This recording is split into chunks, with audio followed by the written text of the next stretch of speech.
E nós vamos então hoje nos deslocar da pessoa de Jesus. Nós estudamos o Catecismo de Heidelberg até agora, pensando na pessoa do Pai, logo de começo, e na pessoa do Filho. E dentro da perspectiva da pessoa do Filho, nós estudamos a sua divindade, nós estudamos a sua humanidade, a sua obra vicária na cruz, a sua morte, a sua ressurreição, a sua ascensão e a sua volta. Quer dizer, nós gastamos bastante tempo falando da pessoa de Jesus. Como o Catecismo de Heidelberg segue a linha do credo apostólico, o próximo estudo está relacionado com a pessoa do Espírito Santo. Então, hoje, basicamente, nós temos uma pergunta só para responder. O que você crê sobre o Espírito Santo? E nessa caminhada que nós estamos fazendo, vamos recapitular a pergunta 52, que foi exposta no domingo passado pelo presbítero Beto, que é a seguinte: que consolo traz a você a volta de Cristo para julgar os vivos e os mortos, que em toda miséria e perseguição espero, de cabeça erguida, o juiz que vem do céu, a saber, o Cristo que antes se apresentou em meu lugar no tribunal de Deus e tirou de mim toda a maldição. Cristo, portanto, se tornou o nosso advogado, lá na presença de Deus. E também percebemos aqui que aquele que se apresentou em meu lugar ao tribunal de Deus, tirou de sobre mim toda a maldição que havia por conta do meu pecado. Eu vou, não sei se está funcionando isso aqui. Está funcionando isso aqui? Está, né? Então eu vou tirar esse aqui, porque senão dá cãibra. O que mais que nós vimos? Nós vimos que Cristo lançará na condenação eterna todos os inimigos dele e os meus inimigos, mas ele me levará para si mesmo com todos os eleitos na alegria e glórias celestiais. Se de um lado Deus realizou toda a obra da redenção, quando nós somos envolvidos na obra da redenção, nós temos um trabalho a fazer. Então nós vimos na mensagem de hoje que o nosso trabalho é crer na pessoa de Jesus, é lutar contra a nossa própria natureza pecaminosa, é lutar contra as hostes espirituais da maldade, é lutar contra as correntes filosóficas e ideológicas do mundo. Não é que o crente é de direita ou de esquerda, o crente é crente. O crente é de Cristo, ele pertence a Cristo e ele trabalha dentro dos valores de Cristo. Então ele não favorece a iniquidade, a licenciosidade de uma humanidade sem Deus. E isso não é ser de direita, não é ser de esquerda, é ser de Cristo. O crente precisa ser de Cristo. Se alguns valores são bons na direita, se alguns valores são bons na esquerda, é coisa da humanidade. Nós estamos num patamar em que Deus exige um procedimento acima dessas coisas. Porque nós somos da luz. E ao ser da luz, nós temos um compromisso seríssimo com Deus para defender esses valores. Só que pela graça de Deus nós não estamos sozinhos. Se Deus nos deixasse sozinhos, a gente ia fazer como os primeiros discípulos. O que eles fizeram? Fugiram. Se ocultaram, se esconderam, não falaram das grandezas de Deus. Eles se acovardaram. Mas quando o Espírito Santo de Deus veio sobre eles, o que aconteceu com eles? Uma ousadia que ninguém conseguia entender. De onde veio essa ousadia? De onde veio a sabedoria? Porque as autoridades olhavam para os discípulos e diziam assim: mas é gente iletrada, é gente ignorante, é gente que veio lá da Galileia, é gente que não entende da lei, é gente que do ponto de vista cultural, pode até ser chamado de incompetente. E como é que eles estão agora falando com poder, com autoridade, com sabedoria, com graça? É porque existe uma pessoa que veio de Deus e entrou na gente, para viver na gente, e nos dá força, sabedoria, inteligência, capacidade para falar das coisas pertencentes ao fórum de Deus. Então nós cristãos presbiterianos acreditamos que uma pessoa não pode ser salva se não tiver sido batizada pelo Espírito Santo. Às vezes perguntam para a gente assim: você foi batizado com o Espírito Santo? Querendo dizer, você fala em línguas? Querendo dizer, você faz milagres? Querendo dizer, você profetiza? Querendo dizer essas coisas? Só que eu quero corrigir um pouco aqui. Para uma pessoa ser crente, ela precisa ser batizada com o Espírito.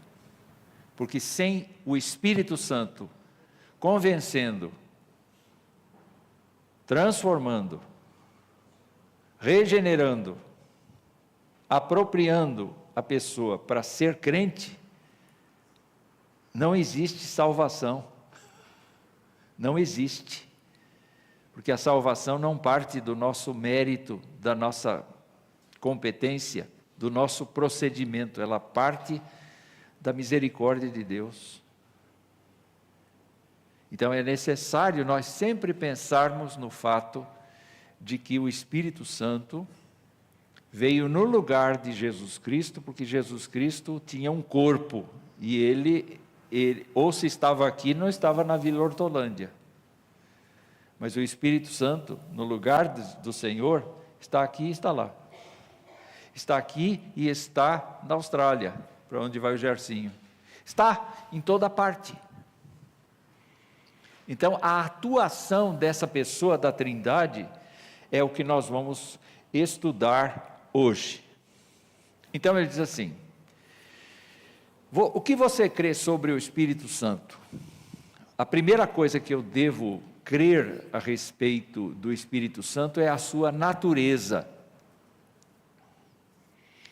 O Espírito Santo foi sendo mostrado no Antigo Testamento, e as pessoas atribuíam ao Espírito Santo o poder de uma força do Senhor. É como se o Espírito do Senhor trabalhasse na vida daqueles que foram enchidos pelo Senhor e agiram em nome do Senhor.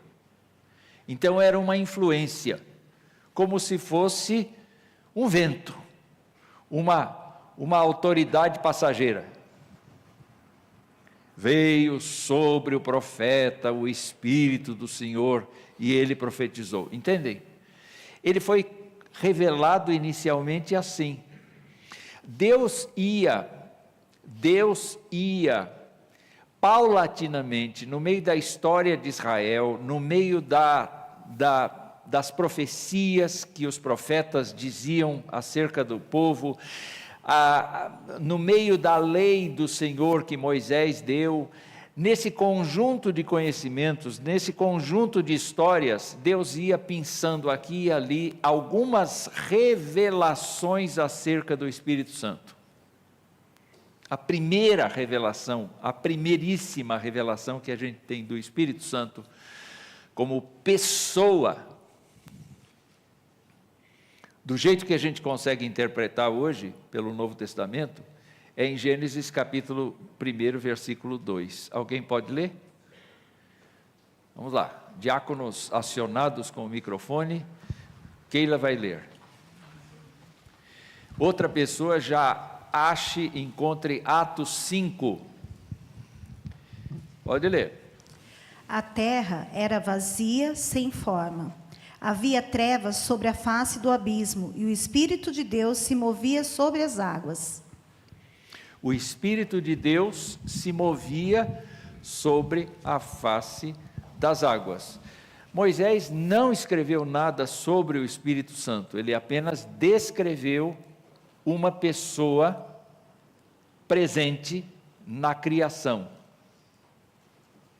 E quando a gente fala presente na criação, não é uma pessoa criada para fazer parte da criação, é uma pessoa que está construindo a criação. Vocês estão entendendo? Então, o Espírito de Deus estava construindo. Quando a gente junta isso com o Salmo 104, a gente vê que até hoje o Espírito Santo de Deus renova a terra. Interessante, né? É Ele quem renova a terra. Então, se a grama cresce rápido demais na sua casa, fala: ó Espírito do Senhor, o Senhor é muito vigoroso no meu jardim, não é? A grama está crescendo muito rápido. Mas não é culpa dele crescer cardos e abrolhos, é culpa do pecado. Entendeu? Ele dá o crescimento, mas é ele que revitaliza, é ele que atua na criação desse jeito. Vamos lá, Atos 5,34 fala de um evento acontecido na igreja primitiva. Quem achou? Olha, outra pessoa já vai procurando 1 Coríntios 2,10. Lá no fundo, Suzy. Ah, tem aqui Alice. Antes, tá bom. Tem que ser rápido, viu, gente? Então disse Pedro: Ananias, por que encheu Satanás teu coração, para que mentisses ao Espírito Santo, reservando parte do valor do campo? Conservando-o porventura, não seria teu? E vendido, não estaria em teu poder? Como, pois, assentasse no coração esse desígnio, não mentiste aos homens, mas a Deus. Alice, para quem Ananias mentiu? Mentiu a Deus, né? Mentiu a Deus, mas mentiu ao Espírito de Deus. Espírito Santo, sim. Sim. Logo, o Espírito de Deus é Deus. É Deus. É tão Deus quanto o Pai. É tão Deus quanto o Filho. O que difere os três? A função que ele exerce.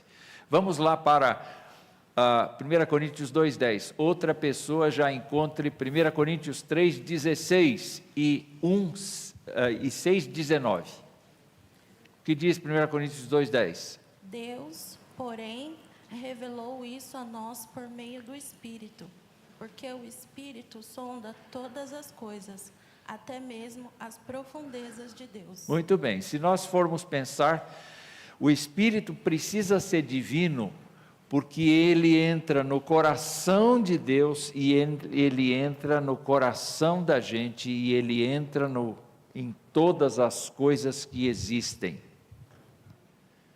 É muito interessante a gente pensar. Tem alguns lugares no nosso planeta que ninguém vive. O Espírito de Deus vai lá? Vai. Em que sentido ele vai lá? No sentido de promover a vida do planeta. Mas ele não está apenas no planeta, ele está em toda a criação desse jeito. Então, quando nós pensamos no Espírito Santo de Deus, ele não é o Deus fraquinho. Sabe, o Deus que menos se fala. Ele é o Deus todo-poderoso, compartilhado com toda a criação de Deus e especialmente com os cristãos. Romanos vai dizer que ele ajuda a gente a orar, porque ele entra no recôndito, no lugar mais profundo do ser de Deus, ele sabe o que Deus quer para nós. E ele vem para dentro do nosso ser e ele conhece tudo o que a gente necessita. A gente faz uma oração boba, ele corrige a oração e leva a oração exata que nós precisamos fazer. Ele nos ajuda. Vocês acham que Paulo era poderoso na oração? Acham? Acham? Era poderoso na oração? Hã? Pois é, ele dizia, a gente não sabe orar como convém. Ele falava dele mesmo, dizendo, eu não sei orar como convém. Então, queridos irmãos, desculpe quem acredita em oração poderosa. Oração poderosa é a oração que o Espírito faz. Mas ele usa a nossa vontade, ele usa a nossa boca. Então, às vezes, aquilo que a gente pede coincide com o que o Espírito quer dar. Às vezes não coincide. Não é? Ele sonda todas as coisas, é por isso que ele é verdadeiro e eterno Deus com o Pai e o Filho. E vamos ver agora os textos finais. 1 Coríntios 3,16 e 6,19. Vocês não sabem que são santuário de Deus e que o Espírito de Deus habita em vocês?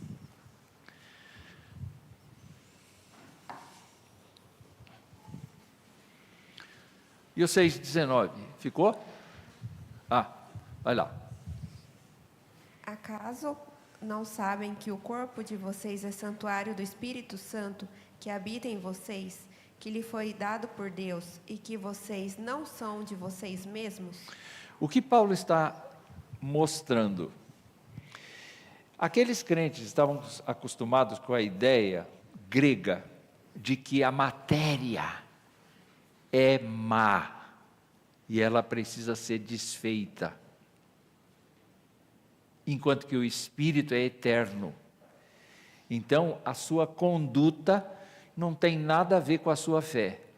Você pode crer em Jesus Cristo, você pode ser um bom presbiteriano, frequentador da igreja, dizimista, mas você faz o que você quer. Então, se quiser prostituir, prostitui, se quiser mentir, mente, se quiser... E ninguém tem nada com isso, porque a matéria é má. O que você fizer com o corpo, você vai fazer um benefício para a sua alma, porque você está extirpando de você o que é negativo, o que é errado. O apóstolo chega e diz assim, espera aí, vocês não são assim. Depois que Jesus entrou na vida de vocês, até o corpo de vocês é templo.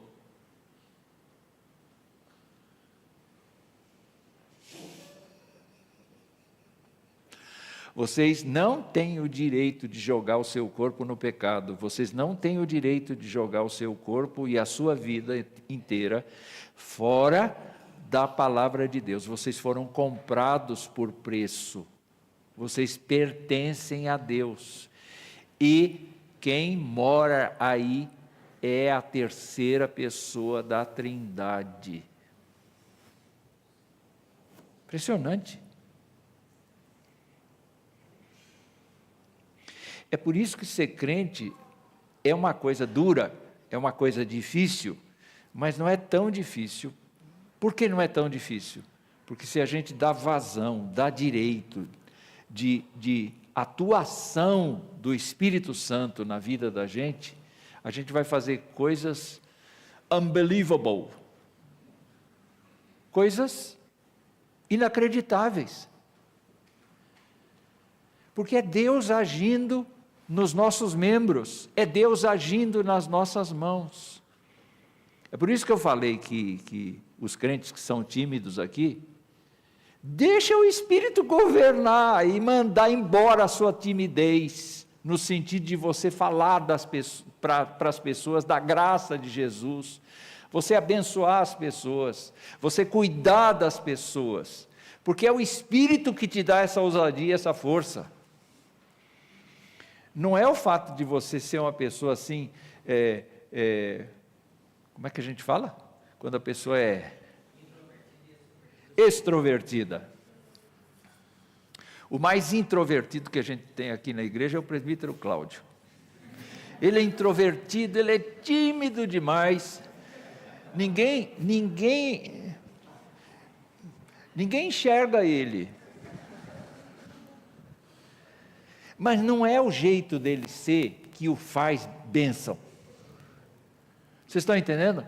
A gente pode ser tímido, mas se o Espírito Santo nos usa, ele faz com que a nossa timidez desapareça.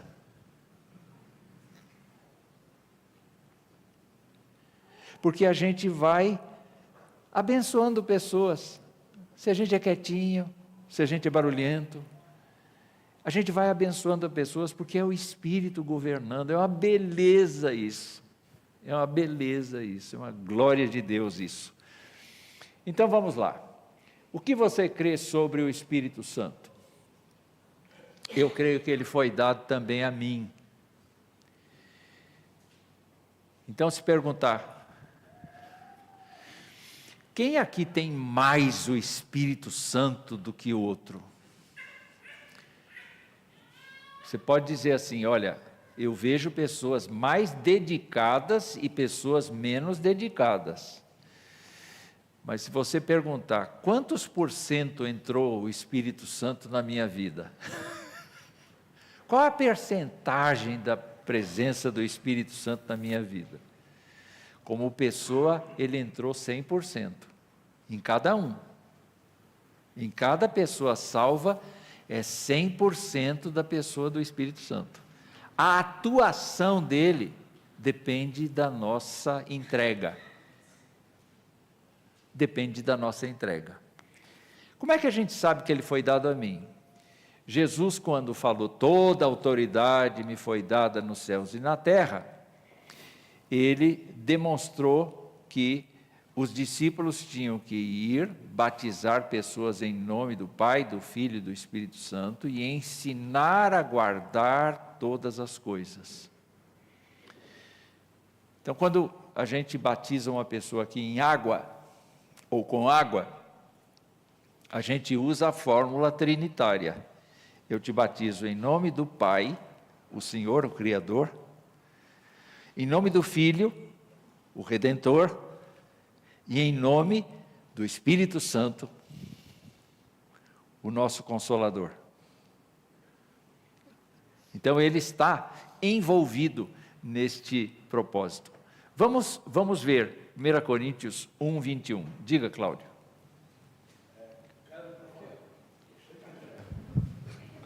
Pastor, com relação a essa ação... Viram como ele é quietinho? Não, com relação ao que o senhor falou sobre o quanto o Espírito Santo está conosco, tem um texto em Tessalonicenses que fala assim, não extingais o Espírito, ou não apagueis o Espírito. Isso aí tem a ver com uma ação menor do Espírito Santo na nossa vida, é isso? Tem a ver. Tem uma outra passagem que o apóstolo Paulo usa um outro verbo. Ele diz, não entristeçais o Espírito Santo.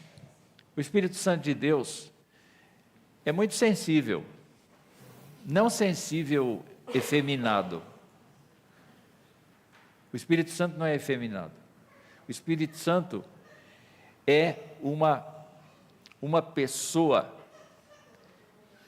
atenciosa, paciente, dedicada, mas ao mesmo tempo é uma pessoa que trabalha com a nossa vontade. Interessante, né? Porque nós já fomos salvos pela graça, mas na medida em que nós nos deixamos levar pelo amor das coisas, pelo desprezo à palavra de Deus, a ação dele vai ficando cada vez menor. A gente vive muito pela nossa própria natureza pecaminosa, pelo nosso discernimento pessoal e não pelo discernimento divino. A ação dele vai diminuindo, porque nós estamos perdendo a comunhão. E é interessante o contrário. Quanto mais a gente se aproxima do Senhor, quanto mais a gente vive pela palavra do Senhor, pelos critérios, pelos princípios e valores do Senhor, é interessante que Ele norteia o que a gente vai fazer.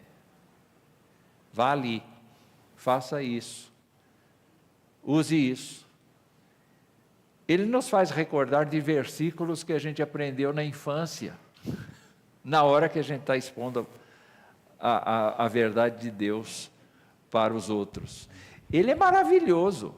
Além disso, quando ele floresce na vida da gente, ele traz amor, alegria, paz, longanimidade, benignidade, bondade, fidelidade, mansidão e domínio próprio. Às vezes diz assim, hoje eu não estou nervoso. Às vezes você diz isso, olha, tem tanta coisa para fazer, mas eu não estou ansioso. Sabe por quê? Porque eventualmente você orou muito, e o Espírito Santo de Deus vai dizer, vou te dar uma ajuda. Vou abrir o teu caminho. Vou cuidar de você, vou direcionar os teus pensamentos. Mas quando eu acordo desembestado, e já acordo assustado e preocupado e tal, etc., o Espírito diz assim, eu queria te dirigir. E você diz, não quero, eu sou rebelde. Eu estou vivendo na carne, eu quero viver na carne hoje, eu quero passar aflição hoje. É uma idiotice da nossa parte, não é? Mas é isso que acontece. Então a gente extingue, a gente entristece, a gente perde contato com o Deus Todo-Poderoso, na medida que nos falta oração, nos falta dependência da palavra, nos falta esse direcionamento que vem do alto. Então o Espírito não nos escraviza no sentido de que o pecado escraviza. Não nos influencia como o diabo quer nos influenciar. A sua presença, querem ver um exemplo? Não fala do Espírito Santo, mas mostra bem como é que é. Quando Elias foi para a caverna,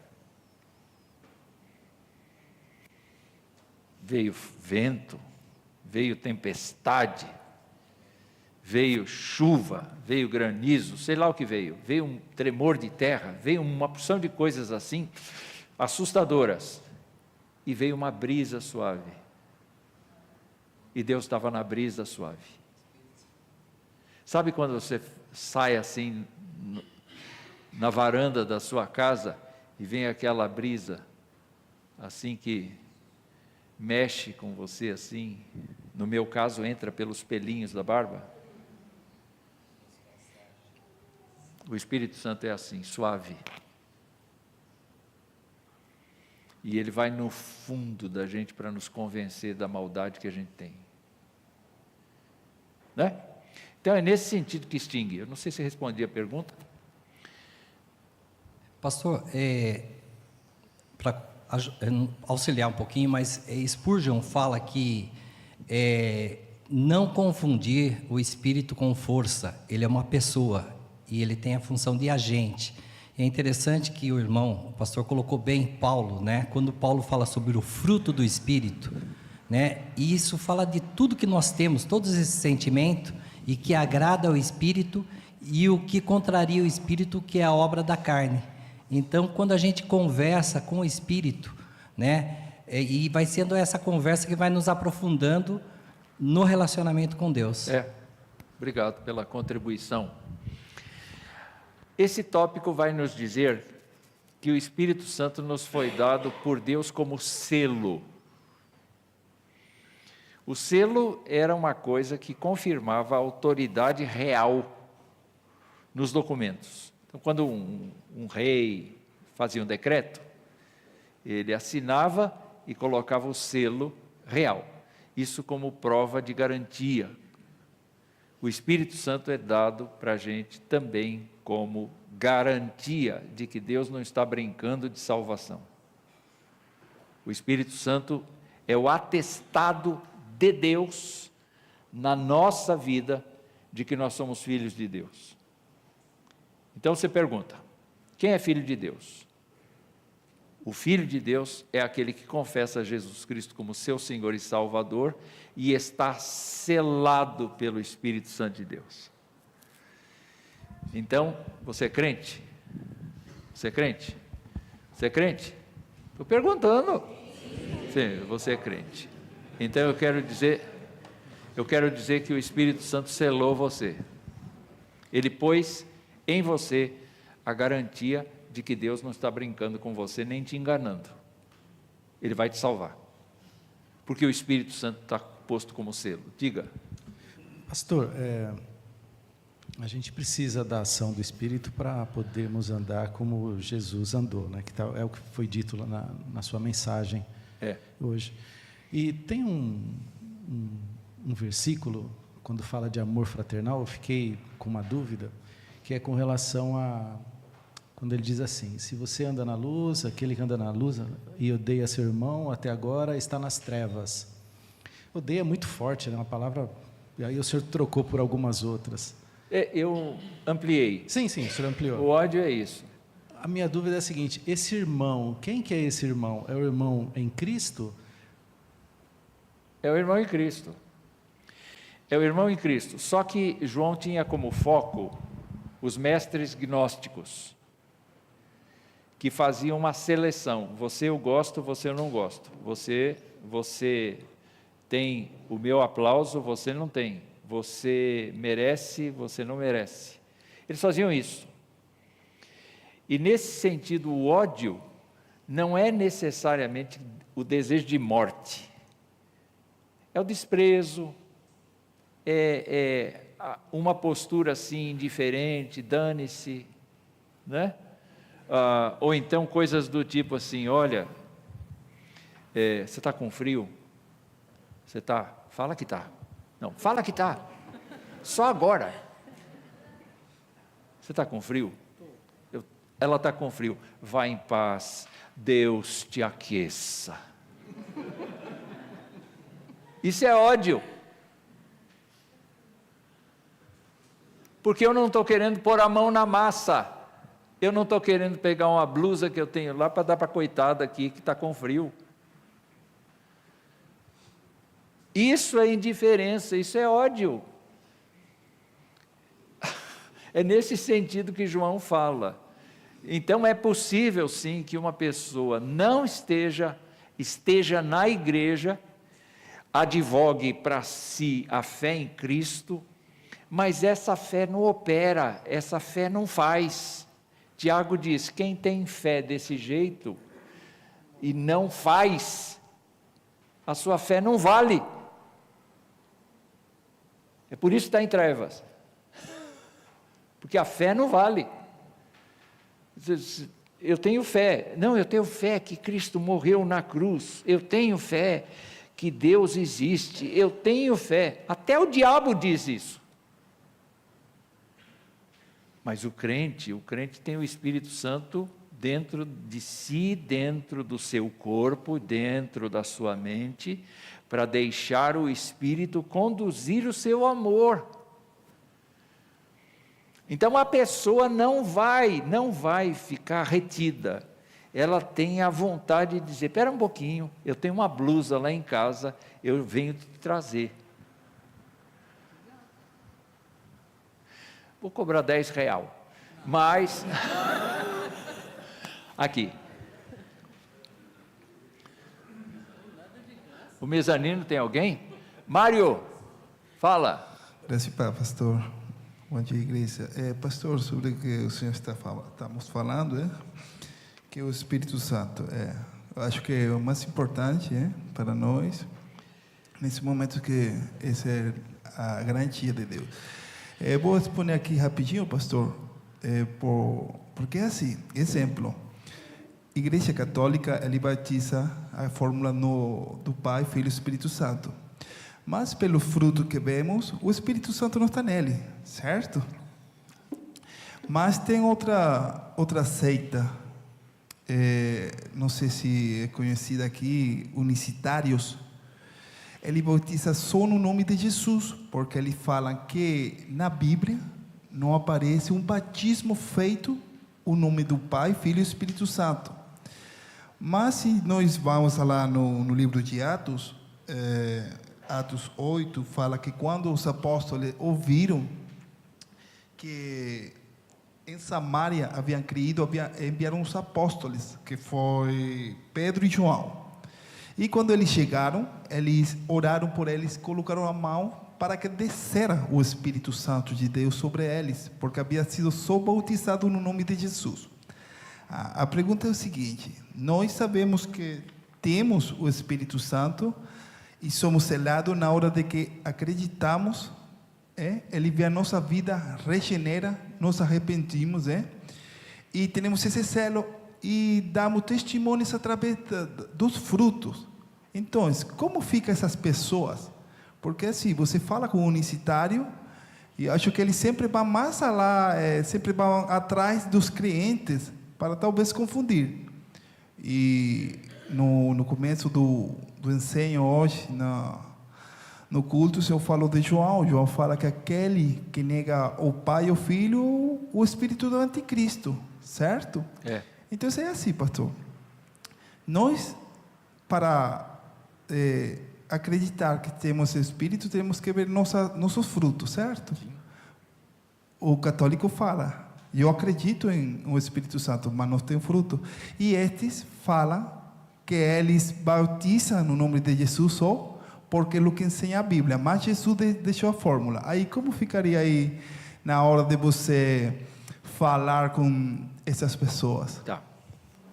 Bom, no caso da Igreja Católica Apostólica Romana, ainda que se use a fórmula trinitária, a base da salvação não está na fórmula trinitária.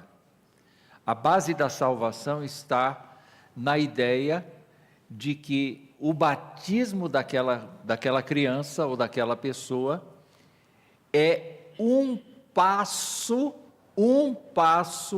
sacramento a ser obedecido pelo fiel para que a igreja declare que ele está salvo. Então, embora utilizando a fórmula trinitária, a Igreja Católica confessa que fora dela não existe salvação. Quando nós usamos aqui a ideia de que o Espírito Santo faz parte do batismo nosso, nós estamos afirmando que uma pessoa foi salva por Jesus Cristo pelo lavar do Espírito Santo e não pela igreja. Em se tratando daqueles que olham no texto bíblico de Atos e encontram ali que eles foram batizados em nome de Jesus, você pode batizar uma pessoa em nome de Jesus, entretanto, a ordem explícita não é apenas no nome de Jesus, a ordem explícita é em nome do Pai, em nome do Filho, em nome do Espírito Santo. Então, quando você tem uma narrativa que diz eles foram batizados no nome de Jesus, isso não quer dizer que no batismo deles não houve a pronúncia: eu te batizo em nome do Pai, do Filho e do Espírito Santo. Eles foram batizados no nome de Jesus, para identificar que eles eram cristãos. Mas a ordem que você tem em Mateus é a ordem explícita é em nome do Pai, do Filho e do Espírito Santo. Quando você chega nos crentes de Samaria, que não tinham recebido o Espírito Santo, ideia minha, tá bom? Por que é que o Espírito Santo não tinha sido dado aos samaritanos? Por duas razões que eu entendo que são razões lógicas da parte de Deus. A primeira delas, os apóstolos precisavam entender que o evangelho era universal. Então, os apóstolos precisavam ir até Samaria para verificar, para orar, no sentido de que o Espírito Santo fosse derramado sobre os samaritanos, a fim de que eles, os apóstolos, soubessem, se lembrassem do que Jesus tinha dito no começo: vocês serão minhas testemunhas, tanto em Jerusalém, como na Judéia, como na Samaria e até os confins da terra. Quando eles oraram, quando os apóstolos oraram, aí Deus derramou o Espírito Santo, como aconteceu no dia de Pentecostes. Com isso você tem a segunda coisa: os samaritanos precisam entender que os apóstolos são as colunas de Cristo. Porque não foi Filipe que, ao evangelizá-los, fez com que o Espírito Santo fosse derramado ali. Foram os apóstolos. Então a igreja da Samaria viu que a autoridade apostólica estava com aqueles irmãos e não com Filipe. Essa é uma ideia que eu tenho. Eu quero levar você para Cornélio. E quando a gente chega em Cornélio, a gente pensa o quê? Pedro resiste, precisa de uma visão, porque na cabeça dele a salvação continua sendo só para o judeu. Ele é levado para a casa de Cornélio, e a Bíblia nos diz que ele chega lá e diz assim: vocês sabem que um judeu não pode entrar na casa de um gentil. É assim que ele começa a evangelizar. Eu estou aqui porque Deus disse que eu não devia considerar imundo nenhum de vocês. Imundo, imundo, imundo, imundo, imundo, imundo, imundo. Estou imaginando a estratégia de aproximação de Pedro. Aí quando chega o momento em que, por que eu estou aqui? Porque nós recebemos uma visão assim, assim, assim. Então ele começa a dar testemunho de Jesus Cristo, e no meio do sermão, no meio, ele nem consegue tirar a conclusão. Ele nem faz conclusão. No meio do discurso, Deus derrama o Espírito Santo sobre Cornélio e sobre os da casa ali. E acontece uma coisa interessante com Pedro. Ele olha para os companheiros judeus dele e ele fica assim: e agora? Bom, se Deus fez com eles o que fez conosco lá em Jerusalém, quem sou eu para contrariar? Então, eu acredito que essas pessoas que foram sendo evangelizadas, elas dependiam de uma autoridade apostólica naquele comecinho, para que o Espírito Santo fosse derramado, não por conta de que só os apóstolos é que tinham essa competência, é pelo fato de que os apóstolos precisavam saber que o que Jesus tinha mandado estava se cumprindo. A mesma coisa acontece com os crentes lá de Paulo, lá adiante em Éfeso. Vocês receberam o Espírito Santo quando creram? Então é ali que ele, orando com eles, eles recebem o Espírito Santo também. E aí então se concretiza essa ideia de que o Espírito Santo está sendo derramado em Jerusalém, na Judéia, na Samaria e até os confins da terra. Eu não sei se eu respondi. Tá bom. Salvador queria falar. Coloca o microfone ligado. Era apenas um complemento à observação que o Wilson tinha feito na pergunta dele. Quando diz assim: aquele porém que odeia seu irmão está nas trevas e anda nas trevas, não sabe onde vai, porque as trevas lhe cegaram os olhos. Se nós entendermos que esse irmão aí é o irmão na fé, é o irmão Josias que está aqui à minha frente, então eu estaria legitimado a odiar o meu vizinho, que não é crente? Não. Se eu entender que esse irmão é o da fé, da família da fé, o crente estaria então legitimado a odiar o vizinho, o colega de trabalho? Não. Não. Pois é, foi exatamente essa pergunta que o Wilson fez. Veja só, existem dois lados de uma moeda só. Como é que eu devo agir com uma pessoa que não conhece o Evangelho? A ordem que eu tenho é: fale do Evangelho. Isso indica amor pela pessoa, interesse pela pessoa. O outro lado, se o teu irmão peca, se o teu irmão anda em trevas, confronta ele. Não segue o caminho dele. Confronta ele. E isso não significa ódio. Isso significa ódio. O que o texto me parece levar em consideração é o fato de que, quando eu desprezo o meu irmão, que ele se exploda, dane-se, eu não quero nem saber, eu vou cuidar da minha vida. Amplo, o irmão é no sentido amplo, não da fé, qualquer pessoa. O da fé. E o lá de fora? Também. Isso, então é no sentido amplo. Eu não posso ter esse comportamento restritivo. Não. Exatamente. É nessa linha que eu acho Agora, que eu compreendo também. João está dizendo mais uma coisa em outra carta. Se alguém vem com você com uma doutrina estranha, não receba essa pessoa. Olha só. Não receba essa pessoa. Quer dizer, queira o bem dela, mas não aceite o que ela tem para te oferecer. O nosso caminho é ser testemunhas de Cristo. Cristo amou os pecadores. A gente tem que amar os pecadores. Quem não ama, está em trevas. No sentido amplo. De amar um humano, amar o outro humano. Entretanto, isso se modifica, isso se potencializa, uma palavra que o irmão gosta de falar, isso potencializa o amor entre crentes.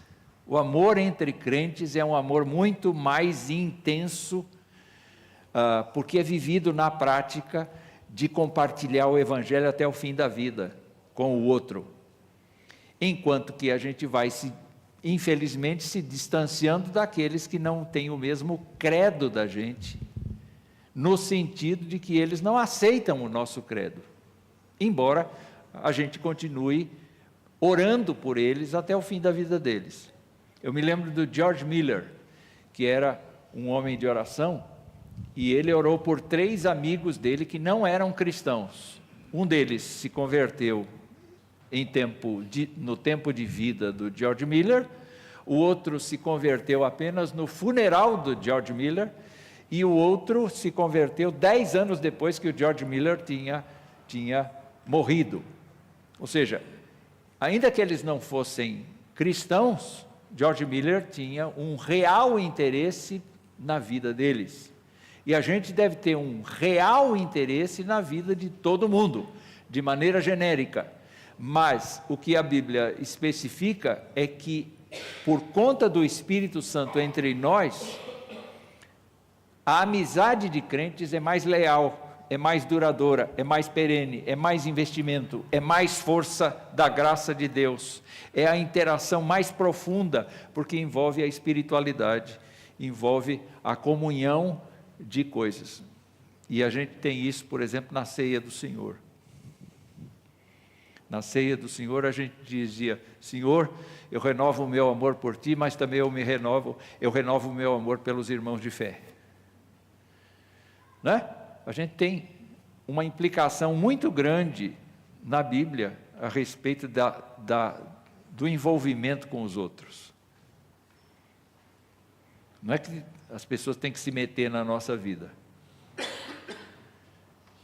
É que a gente deve amar de um jeito responsável a cada um dos outros. Não sei se ajudei ou não.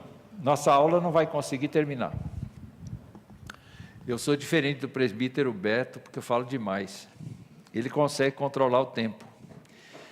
Eu vou ler para os irmãos estas coisas que estão aqui, lembrando que O Espírito Santo foi dado a nós em Cristo para que a bênção de Abraão chegasse até nós. Isso está em Gálatas capítulo 3, versículo 14. E nós recebemos o Espírito que nos permite chamar Deus de papai.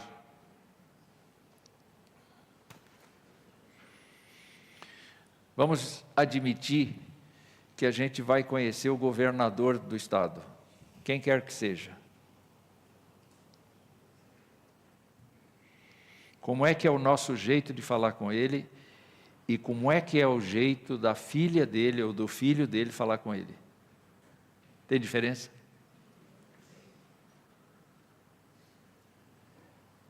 A gente chega, excelência,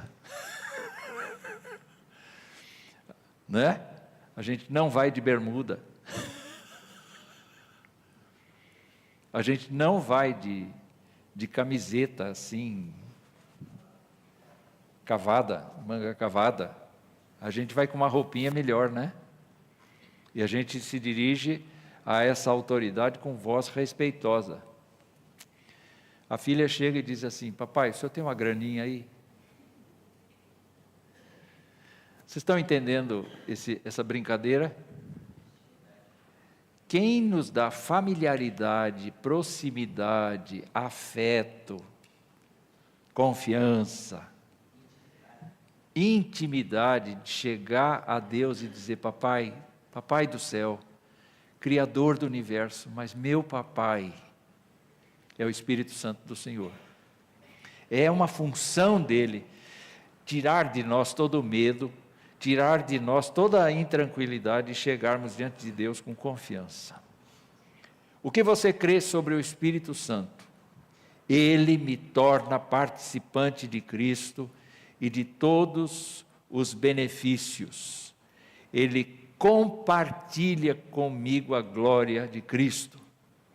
Isso está em João 14, 16, 14. Nós não vamos ler por conta do nosso tempo, mas o Senhor Jesus Cristo disse aos seus discípulos que tudo quanto ele tinha poderia ser compartilhado com os seus discípulos pelo Espírito Santo. O Espírito também compartilha todo o conhecimento que vem de Deus.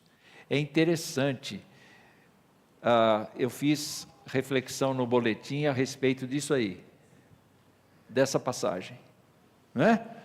Então leiam lá, leiam a reflexão do boletim.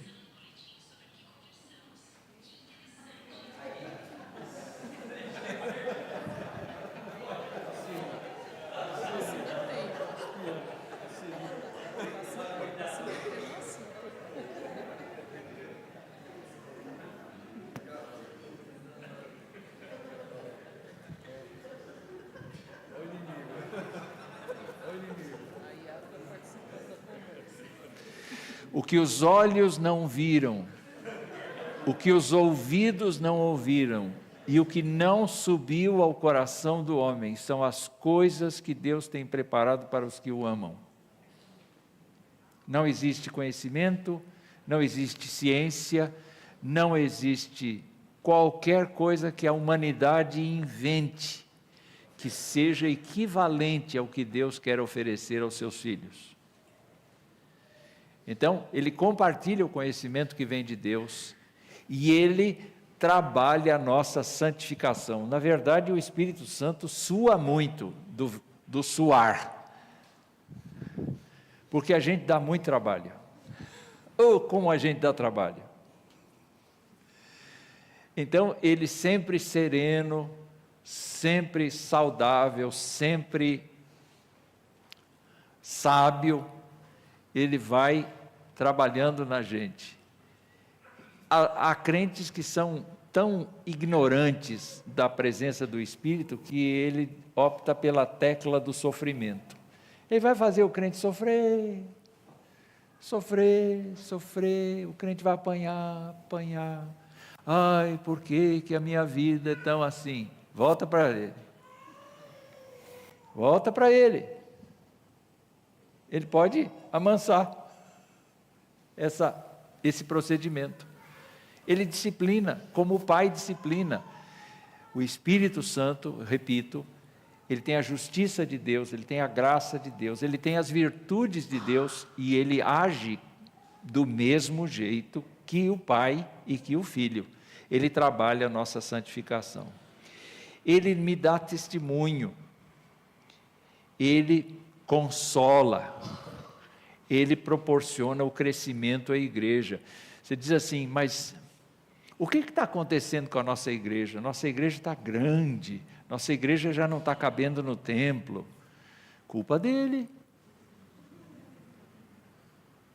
Não é culpa dele, ação dele. Porque ele está motivando você para vir. Ixi, está difícil lá na igreja arrumar lugar para estacionar. Amém? Amém? Está difícil de encontrar um lugar para sentar. Está difícil, está difícil. Isso não deve ser obstáculo. Porque quem está empurrando você para vir à casa do Senhor é o Espírito. Ah, não, pastor, é a minha vontade. Não é não. Não é não. Agora, eu queria que o Espírito Santo, vou fazer uma oração fervorosa ao Espírito Santo aqui, para ele fazer isso com vocês no domingo de noite. Porque no domingo de noite ele não consegue furar o bloqueio de vocês. Ai, que canseira. Já tem que voltar para a igreja. Aí extingue mesmo, né, Cláudio? Aí enfraquece mesmo. Ele dá consolo, ele dá crescimento à igreja e ele fica comigo para sempre. Ele é selo, mas ele é companhia permanente. Ele repousa sobre nós nos tempos de alegria e nos tempos de dificuldade. E isso a gente não pode desconsiderar nunca. Quando a gente vê uma pessoa entrando em aflição, o tipo de abordagem que a gente precisa ter é o de consolo, é o de ajuda naquilo que a gente puder ajudar. É a palavra de conforto. Não é como os amigos de Jó. Os amigos de Jó diziam assim: você está apanhando porque você fez alguma coisa. Você está apanhando porque você fez alguma coisa. Procura saber o que é. Nós não temos esse direito. Nós vimos que eles, apesar de serem piedosos, erraram. Porque eles apontavam só o pecado do outro. A gente não sabe o que Deus quer quando nos coloca em tribulação. Mas se tiver uma pessoa amiga que ora, telefona, liga, se preocupa, passa por você e diz assim: olha, não sei qual é o seu problema, mas eu estou orando. Deus te abençoe. Essa é a ideia. Essa é a ideia.